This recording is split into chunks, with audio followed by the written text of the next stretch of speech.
lagyan ng yan guys. Oh. Pasensya nyo guys no dahil medyo makalat ito guys. So ayan guys. Oh. Yung boxing na nila. Ito po yung bigas. Bigas guys. Oh. Ayan bigas. Mais pala to guys. Mais. Ayan oh. Mais na bigas. Mais pa lang binibili ng asawa ni Tulirik. Tulirik. Tular RJ. Dahil mabuti yung mais daw.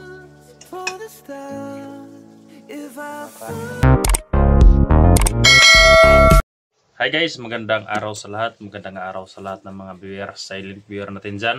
Nagbabalik Eric Vlog sa araw nito guys. No? Hindi mo na ako makyat. Hindi mo na ako sumabay sa aking mga kasamahan guys. No? Dahil update mo na ako kay RJ. Apologize. Nandito po kami sa loob ng bahay ni RJ. At hindi ko muna i-video yung labas guys. No? Para sa safety din nila. Ito po yung tahanan ni RJ guys. Pagpasensyahan nyo guys no, dahil sobrang liit ito guys. At dito po sa RJ guys no, sa aking likuran. Kalalabas lang niya guys no, galing sa pagpagamot. Kaya ang kailangan lang namin dito guys yung gamot na lang guys no. Kaya salamat po sa inyong pag-support guys no. Ayan, shoutout po sa lahat. Shoutout pala kay Prini, shoutout siya dyan. At saka si Mamra Richard. Ayan, shoutout po siya dyan. At Lidando, Mamayda Escoto, Tito Nicol Andro. Ayan, shoutout siya naman yan. Ayan, shoutout siya dyan. Tedili na ina. Shoutout siya dyan. Sa lahat naman solid supporter natin dyan. Ayan, shoutout po sa inyo guys. Na siguro bukas, aakyat naman ako guys no. Para tugisin yung hayop na si Buhangin. Dahil kapag buhay pa si Buhangin guys, delikado yung pamilya namin. Delikado yung pamilya ng mga hunters. Kaya ang tinutugis nila sa kabila ngayon, si Bert, tutugisin ko naman ngayon si Buhangin. Kaya sana lang, dahil alam ko na yung kahinaan ni Buhangin guys no. Kaya sana mag-mission accomplish tayo guys no, sa ating lakad bukas. Sana sabay-bayan nyo guys no. Labis ako salamat guys dahil yakap na ni RJ yung pamilya niya, asawa at anak niya. Si RJ lang muna guys no yung kita natin, yung pamilya na hindi muna natin ipakita. Si RJ lang para sa safety din lang guys no. So salamat po sa inyong lahat guys sa pag-support. Ayan po si RJ guys no. Yung sugat niya guys, ayan medyo dumugo po guys no. Tumagos yung dugo dahil press na press pa yung sugat niya. Kaya anong ka-istorya mo RJ? Papasalamat ako no, sa lahat ng mga viewers no. Lalo na sa ating Panginoon. At sa iyo Tol, maraming salamat, hindi mo po ako iniwan. Lalo na sa mga viewers na patuloy na nanonood sa lahat ng video kong yan ina-upload mo. Na dahil doon natulungan ako sa aking sarili no, na makaligtas mula sa mga kamay ni Bert no, at sa kay Buhangin.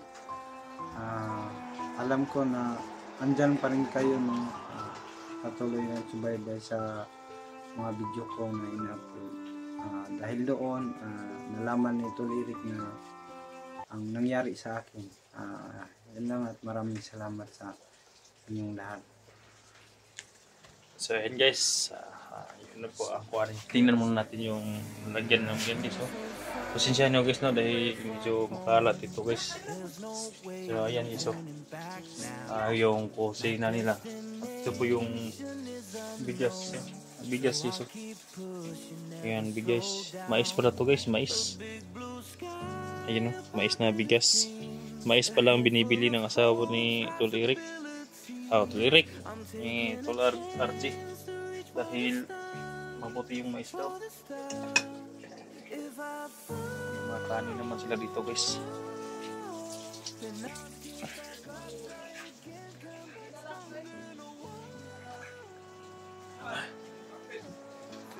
Ayan guys no, pasensya nyo na dahil may mga dumadaan na mga tao guys no. Dahil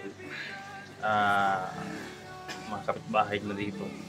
Hindi naman to wala nakakalam ng mga bandido dito guys. Dahil iba na yung tinitira ni RJ. Save muna na natin sila. Siguro bukas guys, hindi mo na siya sasama guys no, sa atin dahil magpagaling pa po siya guys no. Kaya tol, yung kuan mo tol, gamot mo tol. Kunti lang no, kamera no. Mo lagi mo na yung problemahan lagi. Kunti yung Kamera kayo kuan. nabili mo. Wala akong pera pang bili. Salamat tol, binilan mo ako ng gamot kahit kunti lang. Parang 3 araw lang yun.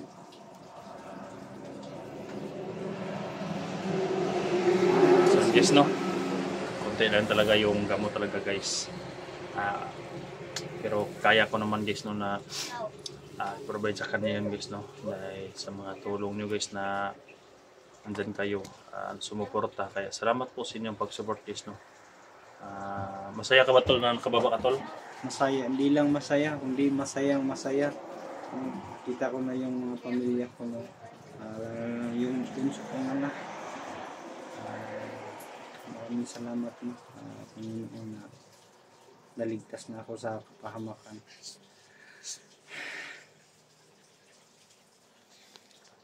So yun guys, sa lahat ng mga kung dyan no, manonood natin, yan po ang kalagayan na RG. Walang kasalanan si RG guys, bakit ito tinutugis ni Bert guys no, kaya nagkaganyan yung buhay niya dahil sa kay Bert. Siguro si Bert titingin nyo sa mga upload namin, kaya tol Bert, pag-isipan mo na Bert na kung magbagong buhay ka na, hindi lahat ng oras safe ka dahil ang dami ng tumutugi sa'yo. Kaya isip-isip ka na bago ka madakip ng mga hunters. Tingnan mo yung ginagawa mo kay RJ.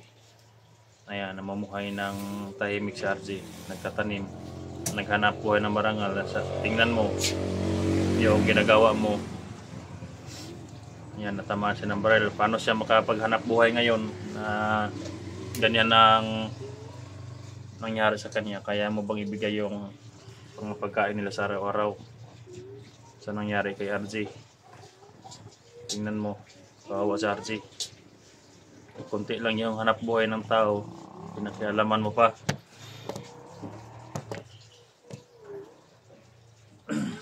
Kung matol, di sa kamo kuyog tol, kay ayawasan na imong samad.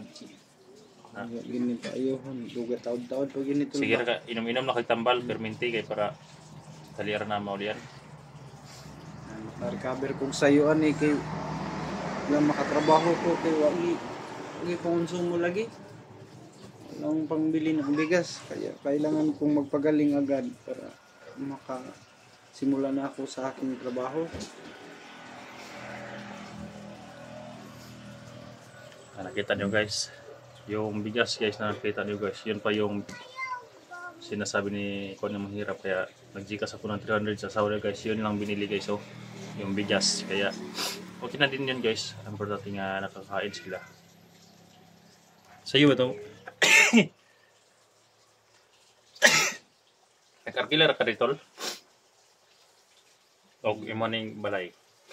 Huwag yun ko ang balay, pero di man akong lote god.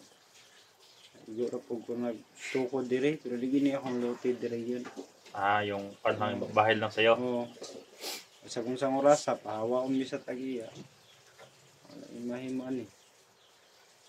Kung mag-video ka tol, kung doon ako sa bundok, kung mag-vlog ka, huwag mong pakita yung pamilya mo ha. Huwag mong ipakita yung paligid kung saan kayo nakatira. Kung gumaling, kung pwede na ka makalakad, pwede naman ka mag-vlog dito lang sa ibaba ka lang muna, huwag kang akyat dahil hindi pa yung masyadong yung sugat mo. Nang 4 na araw, pwede naman ka mag-vlog, pero pwede ka naman mag-vlog ka dito, mag-live ka, baka may tumulong sa'yo para pambili na mo ng gamot. Marami maawa sa'yo tol, sa kagayan mo yan. Sana mayroong maawa sa akin kahit pang bili lang ng bigas. dahil sa kalagayan kong itong matagal pa ako makapaghanap buhay.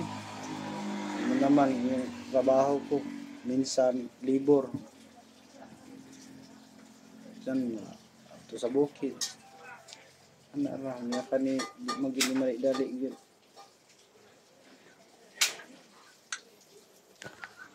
So guys no, medyo nawat talaga ko kay Archie guys dahil sa kalagayan niya.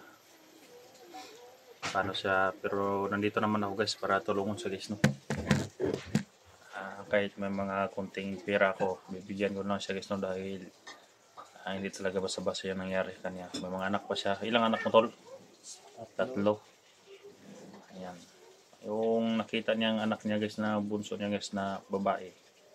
Ayan, parang pamangkin ko din yun guys no, kaya napaiyak si RG guys dahil sa akala kasi ni RG guys hindi na siya makauwi dito guys no ng buhay dahil sila buhangin palibot-libot sa area.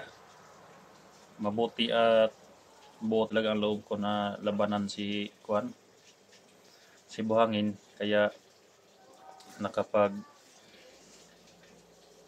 kita kami ni RG. Kahit pagbaba namin guys, ang dami nakaharang guys no, pero hindi sila nagtagumpay guys, nakababa kami, ligtas ni RG.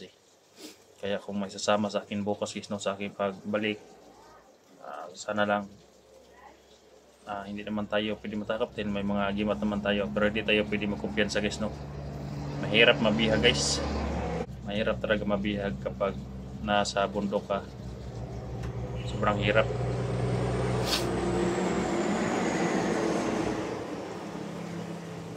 Si Bert hindi ko pa nakita sa area guys no, baka pumunta sa kabilang area dahil maraming area pinupunta-puntahan nila Bert dahil nagtutugis ng mga kuan din, mga kasamang hunters. Hindi ko alam guys, yung kapatid ni Bert si Bayaw din, si Ghost Job, binihag nila si 44 guys no. Kaya sana lang na ma-okay itong lahat at dahil malapit na yung Pasko guys no, sana wala nang mabihag na mga vlogger. Sana mag-surrender na rin yung mga yung mga trader para okay ng lahat guys no. Dahil hindi namin sila tatantanan din hanggat hindi sila mag-surrender. Kailangan namin porsigin ko talaga guys yung agimat ni buhangin talaga ang kukunin ko guys no sa pagbalik ko, dahil kung nandyan sa katawan yung agimat niya para siyang baliw, subukan natin kunin yon, baka matauhan siya. Pero hindi talaga siya mag-surrender at maghanap tayo pagkakataon, titirahin na talaga natin siya guys no. Yan lang guys no, yung video natin, update lang to guys. Masaya ako guys na magkasama na sila yung buong pamilya ni RJ guys no. Kaya hanggang dito lang muna, shout out po sa lahat ng mga solid supporter natin dyan, sa lahat ng mga silent viewer natin dyan, sa gustong handang tumulong kay RG guys no. Ayan, mag-message lang kayo guys at maraming salamat po sa inyong pag-support. Ayun lang, God bless us all.